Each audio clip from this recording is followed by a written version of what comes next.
Welcome back to Game Over Movie Reviews. This week I finally hit the 100 subscribers count, so thank you to everyone who watches my videos and all those who have subscribed so far. If you're new here, don't just consider subscribing. Do it! Do it! And if you like this video, please like this video. Hereditary was released in 2018 and is the debut feature film of writer-director Ari Aster. As this isn't a brand new film, I'm going to be discussing specifics, so that's your spoiler warning. I'll start off by simply saying that I believe that Hereditary is one of the best horrors of the last 10 years. It works so well because of all the great aspects that need to come together to make a great film are often partially fulfilled by horror films.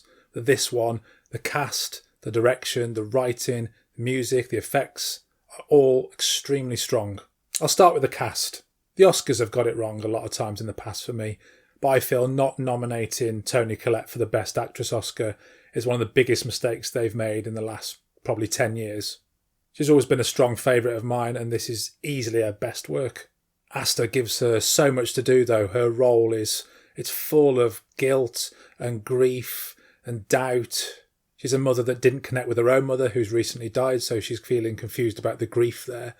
Aster really puts Collette through her paces though. There's so much grief here she has to deal with, especially the death of her daughter Charlie in the first third of the film. The scene where she breaks down on the bedroom floor after Charlie's death is very emotionally raw and quite draining to watch. Millie Shapiro in her debut role as Charlie is also really good. Her performance is almost the exact opposite of Colette's. It's not particularly showy, it's very quiet and subdued and introverted, and she doesn't have much to say, but she conveys a lot with her presence and just her eyes. She's awkward and anxious and quite creepy because you never quite know what she's thinking. Her character is pivotal to the whole story, even though she doesn't last past the first third of the film. And Charlie's death scene. When I first saw it at the cinema, I remember someone laughing in the audience, and I think I was pretty annoyed at the time with someone laughing, but thinking about it, it makes sense because it's so shocking, it's so out of the blue, and it's so violent and cruel. I can sort of understand that outpouring of sudden emotion. And in this scene, Alex Wolff, who plays Charlie's older brother Peter, gets to first flex his acting chops, and he's so good. In this scene, Aster really lingers on his face the realisation he's just killed his sister. The guilt, the denial, the grief, everything he's going through, and he lingers there quite uncomfortably a long time. And throughout the film he gets some really intense scenes to work on. There's one scene where King Paimon the demon starts to invade his body and controls him, and he smashes his face into the desk at school. Apparently Wolff suggested to Aster that he would do this for real and actually break his own nose doing this scene. Aster obviously refused. I mean, you can't do that to your young cast. And the prop of the table was actually cushioned, but on the day when Wolff first filmed the scene, they messed up with the prop, got it the wrong way round. Wolff smashed his face into the hard side and broke his jaw. Now that's horror. Gabriel Byrne plays the father of the family, Steve, and he's probably one of the very few parts of this film which isn't absolutely stellar. He just doesn't get as much to do as the other actors. He's cynical, as you'd understand, as what's happening around his house and his family, and he does his best to appease everyone as they're battling, try and keep his family together. And perhaps giving his character too much of an arc would have made the film feel a little bit too heavy. If this were a comedy and the other three family members were the crazy comedy zany characters, he's the straight man. Byrne himself, though, does a great job with what he's given. Anne Dowd is also really strong as Joan. She's the catalyst for the possession plot, tricking Annie into letting demons, metaphorically and literally, into the family's life. Hereditary has a very strong plot and story. We've seen certain aspects like this in films such as Rosemary's Baby, but the story here is dealt with very originally. I wondered if the film would feel quite as special on second view, and it absolutely did. The first time I watched it, I wasn't quite sure what was going on or where it was going, and I couldn't even work it out. It's not predictable at all.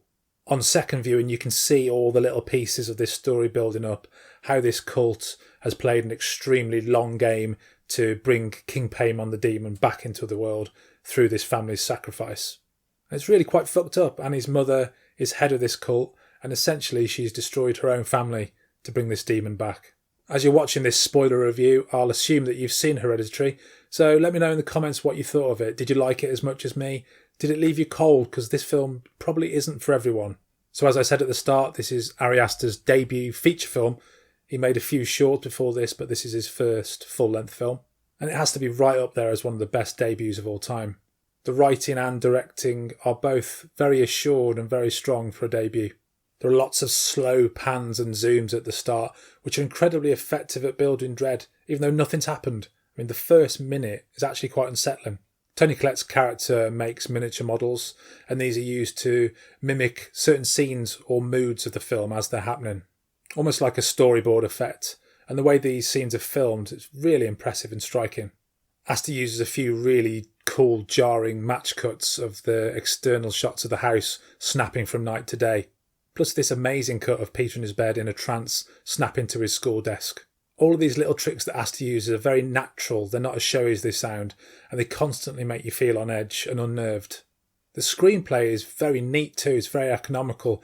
At the start there are a lot of little Chekhov's guns with the little hint that Charlie's got a nut allergy, the lingering on the telegraph pole as they drive to the party. It's very naturally done and very subtle, and I noticed them much more on a second viewing than I did on the first. The film works so well because it's a horror with a family drama at its core. If you take away some of the horror stuff, you've actually still got this interesting family drama. And that's where all the horror comes from, the writing and directing of this family. You care about them and what they want and what they need. The sound design and music are impeccable as well. Obviously, you've got Charlie's, which often snaps a scene from one to the other. In some of the more quiet, sinister scenes, there's a barely perceptible heartbeat sound in the background. I actually thought it was my neighbours listening to music too loud at one point. All these sounds are all designed to constantly jar you, to unsettle you and never let you take a breather. Colin Stetson's soundtrack is another keeper. It's hugely atmospheric. You've got your usual horror, cellos and strings, but they're combined very originally. Some of the skittering strings sound like a soundtrack to a busy insect's nest. It's very creepy. So as you've probably gathered, I absolutely love Hereditary. It's not without its faults though. As I mentioned, Gabriel Byrne's character feels a touch unloved, especially compared with some of the others. Some of the more obvious and showy effects are a little bit over the top, and I think the film works better when it's trying to be subtle. Having said that, the batshit crazy last few minutes with Annie sort of stuck in the ceiling corner like a spider and the cultists naked in the treehouse are images that will last with you for quite a long time.